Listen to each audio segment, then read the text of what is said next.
It would be remiss of us not to discuss the Oscars, since they only happened a few days ago, and Danny, like myself, was probably glued to them and dying to see the style.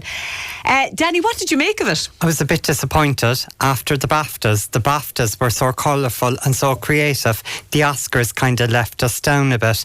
I think a lot of them were playing it too safe. The men's was definitely too safe. A lot of them ended up in the black suits.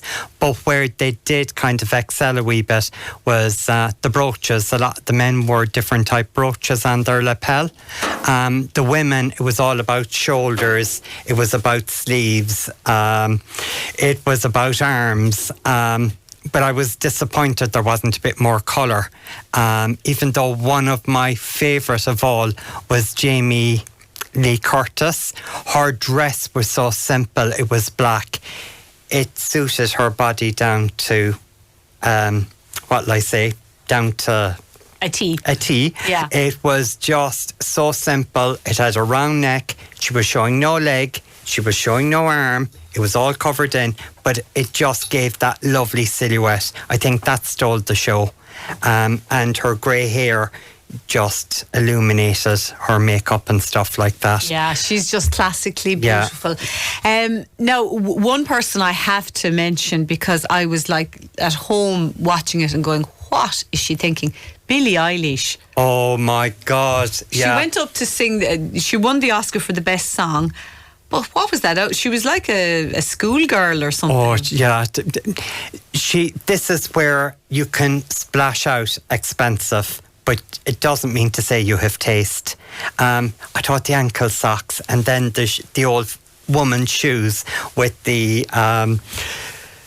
shoes going across black. The only thing that was any good was the Coco Chanel skirt. She could have done 101 different things with it. Putting an oversized blazer on top of it with the off-white cream blouse that didn't really mix in with the skirt or the socks. She was making a statement, but the wrong way. Danny, now maybe I'm naive here, but do they all have stylists, all these big names? Oh my God. Or do they have any input into what they wear themselves on these occasions? Some of them do. If you were around Hollywood that morning, there'd be stylists going around fitting people out. Some people don't know what they're wearing till maybe Gucci or whoever is sponsoring the dresses actually fit them out. Some of them will know well in advance. Some of them, it can be because they have a big name that is after sponsoring the dress, and sometimes they're sponsoring it, they'll let them wear it, but then it goes into a museum, or so-and-so wore it if they're a big enough star. And even there are stylists out there, there are makeup artists going around, they're trying to get their plug in, but yeah, it's driven by the big fashion houses. Like with Killian, I don't know what he was wearing, but I bet you it was a big name designer. The smaller designers that are out there in the world don't get a chance to show off their wonderful talent. And a lot of what we had seen as well, like the peplum dress, that has been reused again in fashion. I don't know how many times, and it belongs in history rather than in the present day. You're referring, of course, to Emma Stone's. Yes. It was pink, wasn't it? Pink peplum? No, it was a kind of a minty colour, minty green. Yes, I'm thinking of it, yeah. But what made it big for her, not just alone the peplum, when she was on stage, either her zip or one of the buttons popped. So, you know, it just shows that you could have the most expensive dress, but things do go wrong. And another attendee at the Oscars, I don't know how famous she was, tripped and fell flat on her face. Yeah, that did make, again, did you see the heels she had on? No. Oh, they were massive. I'd say they were 8 inches, and then there was a platform in front. So God only knows how high the heel was. But other than Jamie Lee Curtis, and she did look fabulous, who else caught your eye, I'm Danny? going to call a bit of controversy now, but I thought the best supporting actress, Divine Joy. She was a black lady, but I thought for a fuller figure, the dress was designed very well to slim her down, and it was all because of her arms, the way they puffed up the arms. It just took away from the body of the dress. She didn't get a whole lot of paper coverage either, or online coverage. I think there is, I'm getting in my soapbox now, I think there's this image, fashion has a size. It doesn't. Fashion doesn't have any size at all. It was a pity she wasn't covering more, but I know other people didn't like it. I suppose because I deal with a lot fuller figure, I could see what the arms were doing. I could see the good points rather than the bad points with it. I'm just looking at another photograph here. I don't know if you noticed this lady. Her name is Justine Triet. She is a French director and screenwriter who was behind the movie Anatomy of a Fall. What she wore, Danny, was effectively, it was a black pinstripe suit. Again, yes. I thought it was an odd choice for the Oscars. It is, but this gives you a hint of what's coming down the line. Okay. For autumn, winter, a lot of the high street labels are having that look. The pinstripe blazer with that bit of sparkle going through it. So I think whoever is after clothing her is going for a nod into autumn winter. Okay, but still though, it was strange. A It wasn't trouser dressy suit enough for the Oscars. Yeah. You see, it just goes to show that really anything goes nowadays. And the more famous you are, the more you can get away with dressing outrageously. Oh, you can. Or at the end of the day, it is getting your photograph in the papers. It's us talking about them.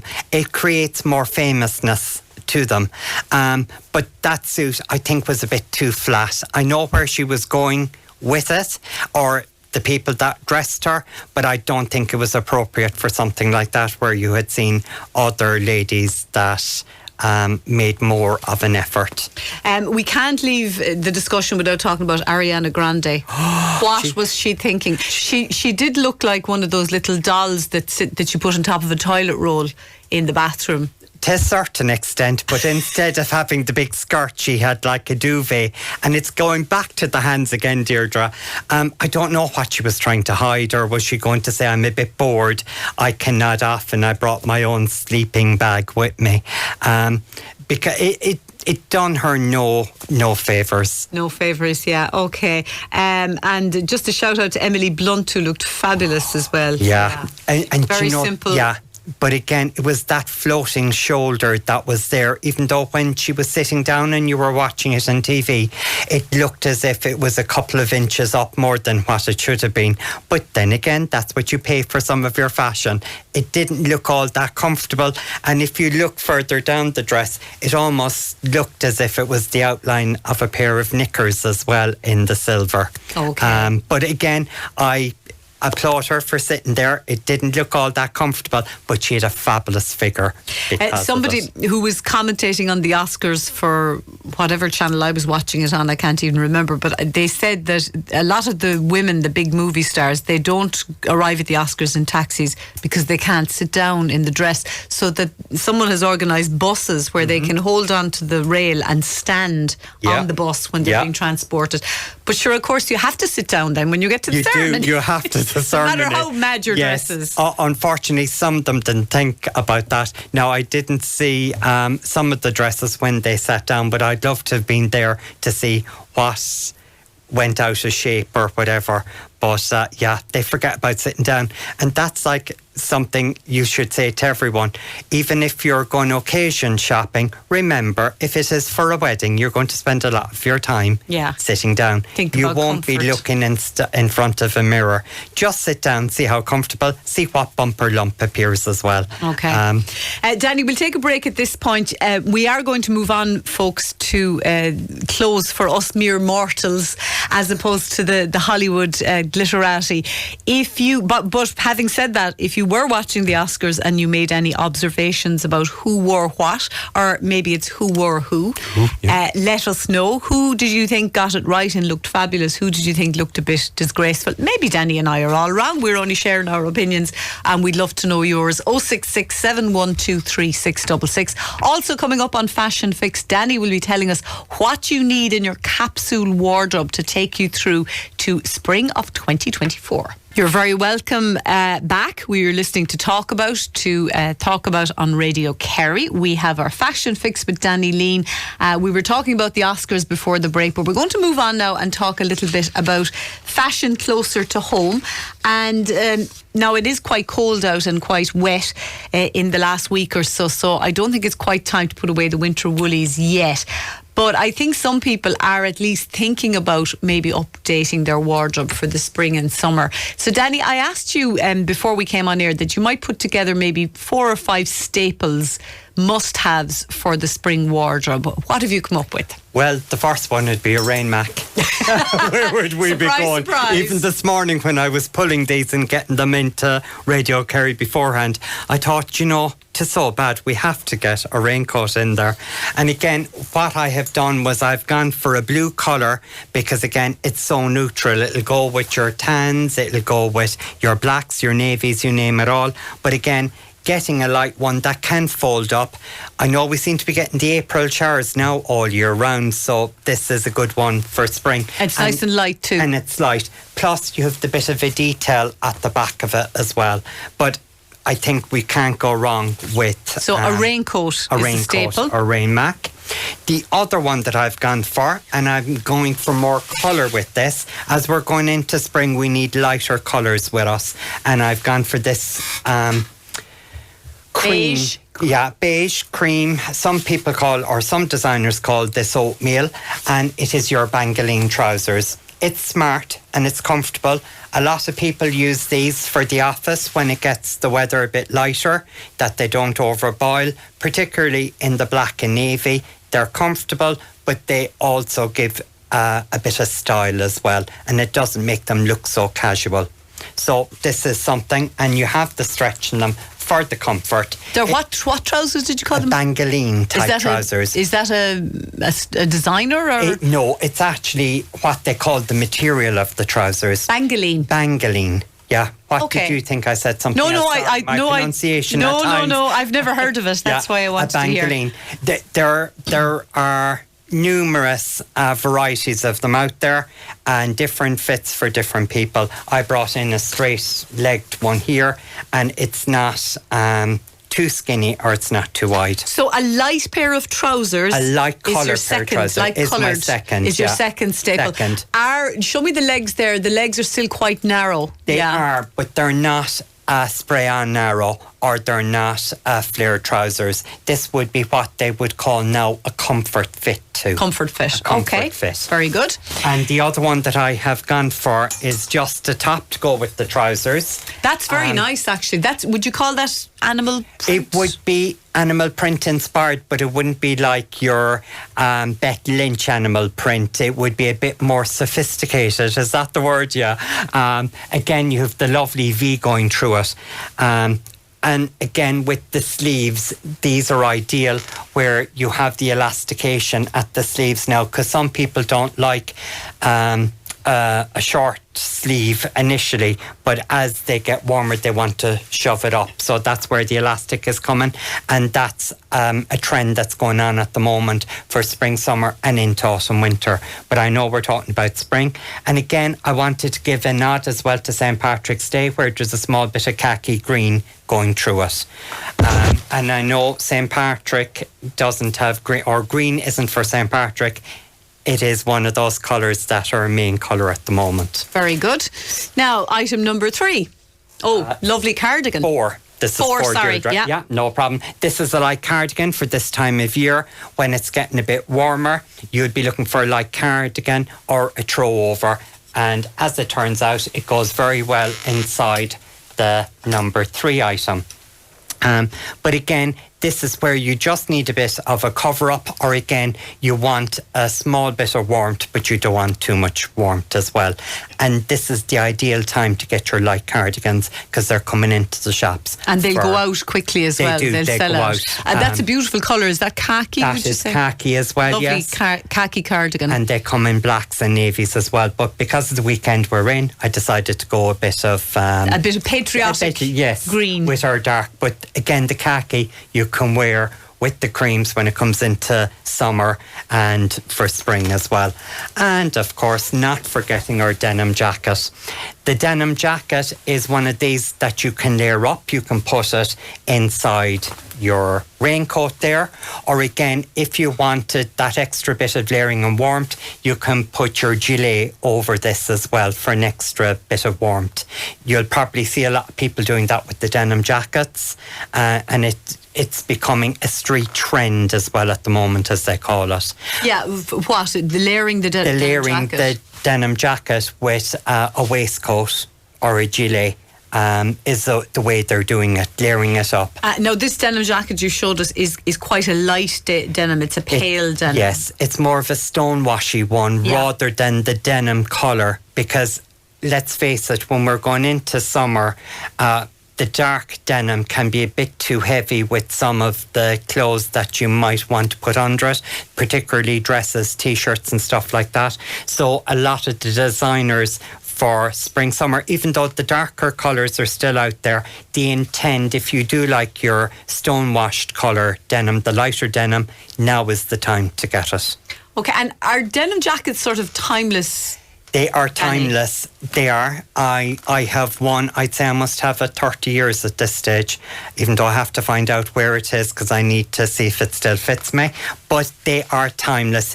You can wear them to dress down a dressy dress quite easy, and I would call them the wardrobe essential as well. They're so versatile. Brilliant. Now we don't have a huge amount of time, but you've brought in some other lovely garments to show us. Just to remind people, this video of this slot will be up on our Facebook page probably tonight, all going well. I suppose what I wanted to do when I was talking about, sleeves and shoulders and stuff like that with the Oscars, it does relate back to, what did you say, us ordinary people. Us mere mortals. Mortals or whatever, yes. I couldn't get the wording exactly right. But again, it's on the shoulder area. You can see here all the bit of detail that's coming through. And again, you have the smocking, which is coming in through an awful lot of tops, no matter what the size. And again, it's a nod to the 70s. It's like the flare trousers, but you have the flare on the sleeve to slim down the body. And again, the other one is the mandarin collar is coming in big time as well. Mandarin collar? Okay, that's a new trend. Yes, it's starting to come in. There were one or two gents wearing it in their tuxes, and again there were one or two ladies wearing it in their dresses as well. The mandarin collar, I suppose that didn't come out. How long am I married? I'd say the last time was about maybe 25 years ago that we saw the mandarin collar, but 'tis coming back again. Anything else trend-wise that we should be looking out for spring? This is like the two colour pinks coming through, and again you have the oversized sleeves even in the dressy dresses. It is to make the rest of the body slim down with the over-exaggerated sleeve. And that's from the brand Allison. Allison, yes. Yeah. That would take you to a wedding, no problem. Oh, it would. A wedding, communion. It might be too dressy for confirmation unless we get good weather, and it'd be maybe in the April confirmations. You might get away with that with the colour. But if you have a confirmation in the next few weeks, I think it'd be too flimsy. Too flimsy, yeah. You'd be frozen, I'd say. You would, yes. Anything else you want to mention, Danny, before we let you go? One of Jennifer Thing wore polka dots at the Oscars. Jennifer Lawrence? Lawrence, yes. I'm trying to think of her second name. Sometimes the more you try, the harder it gets to remember them. And again, it is just the polka dot is gone mainstream as well. You don't have to be a Hollywood star to wear it. So expect a lot of polka dots. Polka dots, even in tops and stuff like that. They've been melting away there for a while underneath the surface, but there is going to be a lot more of it. Particularly the navy and off-white will be coming in. Perfect. Danny, coming into a bank holiday weekend, will you see, just in the rag trade, will you see a lot of people who'll be popping in, buying some pieces for themselves ahead of the Passover? Yeah, but particularly for St. Patrick's Day, people will be coming in for green. And again, traditionally, the St. Patrick's week, like it is for tourism, it is also our busiest time because all the new deliveries have been coming in over the last week and they're going out onto the shop floor. So if you're looking for something for dressy or casual for spring, summer, now's the time to go, because certain things have sold out already and I cannot get them in again for love or money. And a lot of that is down to the shipping from the Red Sea, where before it would go through the Red Sea, the material would be delivered a lot quicker, and so would the goods. Now a lot of them are going around the Horn of Africa, which adds weeks to delivery into the factories for the materials. It's just a knock-on effect that people don't realise. So if you're shopping this weekend and you see something you like, buy it. Rather than assuming it'll come in again. Not putting any pressure on. Don't assume that it's going to come in again. Yeah. Do you know? Fair enough. Good tip there, Danny. Yeah. We'll let you go, but listen, thank you for that, and thank you for your Oscar tips as well. We had one listener, Diane, was in touch, and she says the beautifully stunning and gorgeous Emma Stone won an Academy Award, but also had the misfortune of having her dress malfunction at the back. Yeah, that's true, Danny, or Diana. I think Danny mentioned that already, but only Emma Stone could carry that off, I think. She just has the poise for it. Danny, thanks a million. Thank you.